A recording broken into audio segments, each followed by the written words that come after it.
नमस्कार सर्वांना श्री स्वामी समर्थ। मी स्वाती आपलं स्वामी चरण या यूट्यूब चॅनलमध्ये अगदी मनापासून स्वागत करते। बघा, श्रावण महिना सुरू होतोय आणि श्रावण महिन्यामध्ये आपल्याला दररोज महादेवांची पूजा करायची आहे। दररोज जर शक्य नाही झालं तरी प्रत्येक सोमवारी आपल्याला मंदिरात जाऊन महादेवांची पूजा करायची आहे। मी तर म्हणेल प्रत्येक दिवशी आपल्याला शक्य होईल त्याप्रमाणे आपण पूर्ण श्रावण महिना ही महादेवांची पूजा आपल्याला आपल्या घरातही करायची आणि मंदिरात जाऊन पण करायची।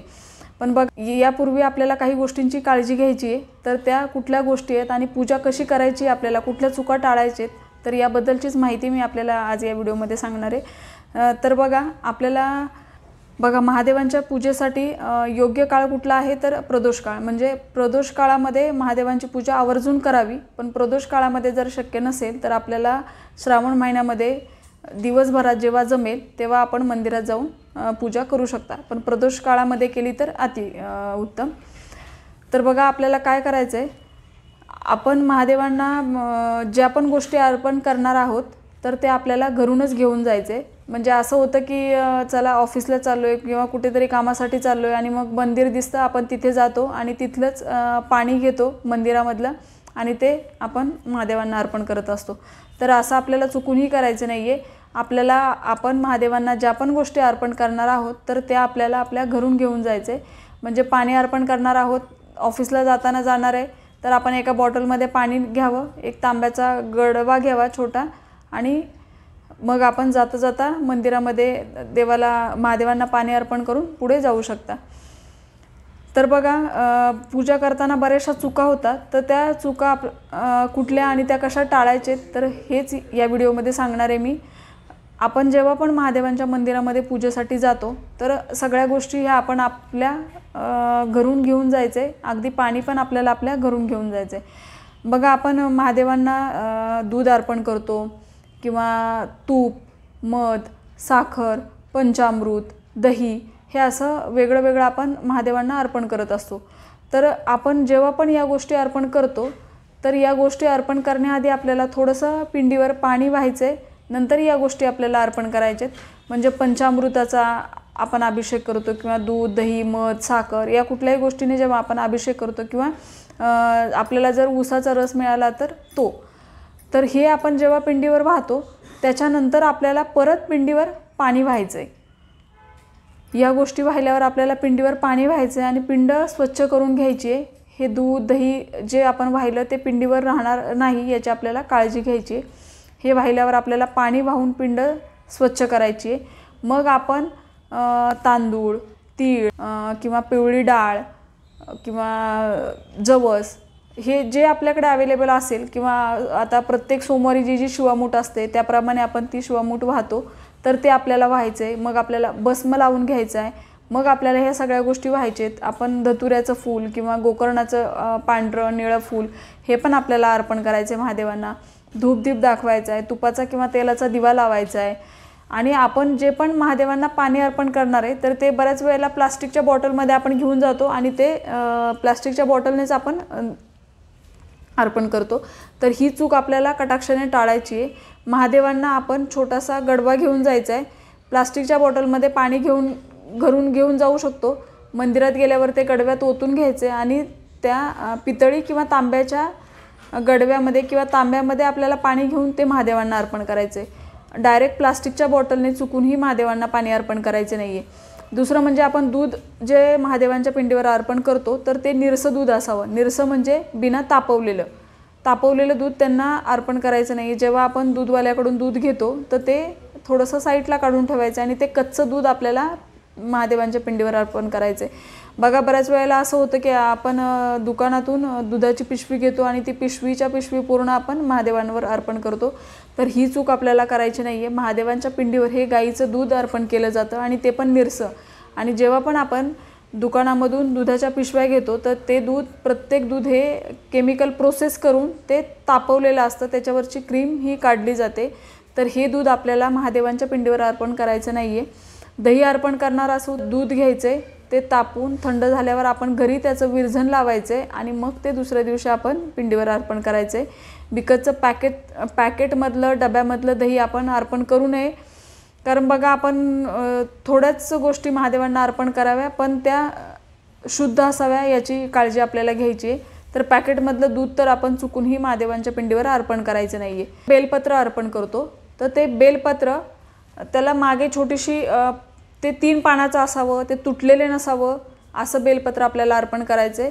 आणि बघा, जे बेलपत्राचा जो वरचा भाग असतो तो असा एकदम गुळगुळीत असतो आणि जो मागची बाजू असते बेलपत्राची ते शिरा असणारी असते.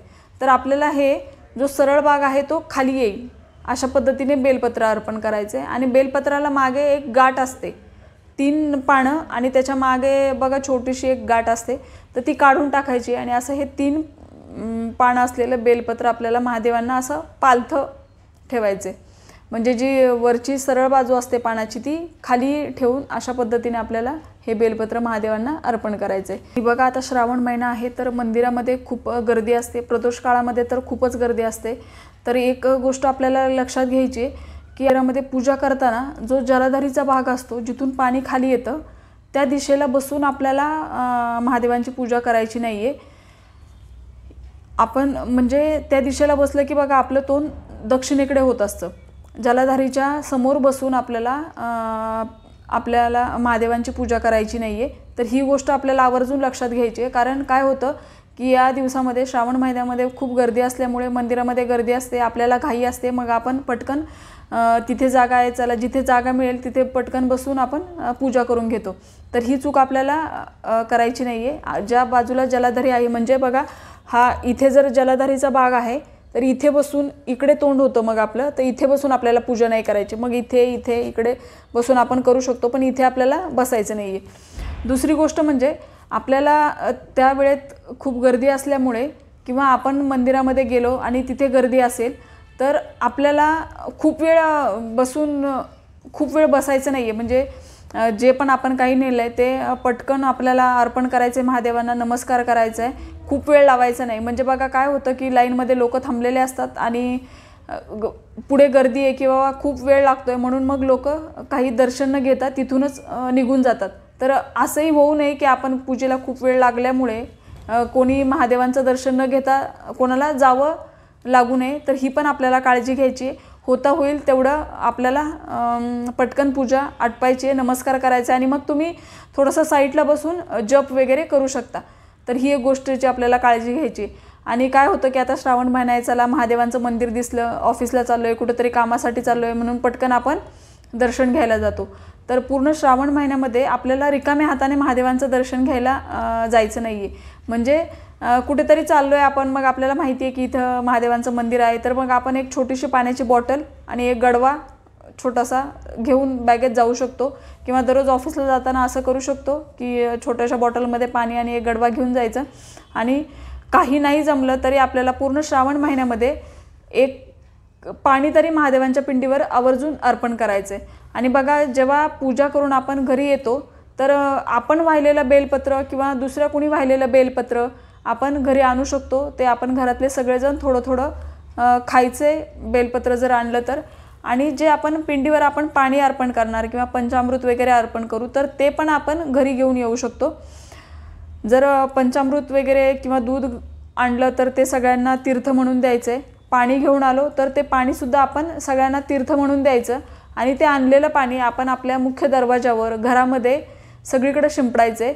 फक्त टॉयलेट बाथरूममध्ये आपल्याला शिंपडायचं नाही आहे. तर ते थोडं थोडं आपल्याला संपूर्ण घरामध्ये शिंपडून घ्यायचं आहे आणि सगळ्यांनी तीर्थ म्हणून थोडं थोडंसं प्यायचं आहे. तर रिकाम्या हातानं न येता असं आपल्याला काहीतरी पण घेऊन यायचं आहे. म्हणजे बेलपत्र किंवा पाणी किंवा पंचामृत अर्पण केलं तर ते असं आपल्याला घरी घेऊन यायचं आणि ते असं प्रसाद स्वरूपात सगळ्यांनी घ्यायचं आहे. तर अशा प्रकारे आपल्याला श्रावण महिन्यामध्ये पूर्ण श्रावण महिना आपल्याला अशी महादेवांची ही सेवा करायची. आणि या छोट्या छोट्या चुका आहेत बघा, पण त्या आपल्याला आवर्जून टाळायचे आहेत. आणि हीच गोष्ट आपण जेव्हा आपण घरामध्ये आपल्या शिवपिंडीची पूजा करू तेव्हा पण आपल्याला त्याच्यावरती पंचामृत, दूध किंवा दही हे जेव्हा आपण त्याच्यावर अर्पण करणार तर तेव्हा आपल्याला पाणी अर्पण करून ती परत स्वच्छ करून घ्यायची आहे पिंड. आणि मग आपण भस्म, बाकी जे काही शिवामूठ असेल त्या दिवशीची ते जे पण आपण अर्पण करणारे फुलं वगैरे हे नंतर आपल्याला अर्पण करायचे. तर या अशा छोट्या छोट्या गोष्टी विचारात घेऊन आपल्याला हा श्रावण महिना साजरा करायचा आहे. आणि अशा छोट्याशा चुका ज्या मी आपल्याला व्हिडिओमध्ये सांगितल्या त्या टाळायचेत. तर या प्रकारे ही झालेली सेवा मी महादेवांच्या चरणी रुजू करते आणि आजचा व्हिडिओ इथेच थांबवते। सर्वांना श्री स्वामी समर्थ।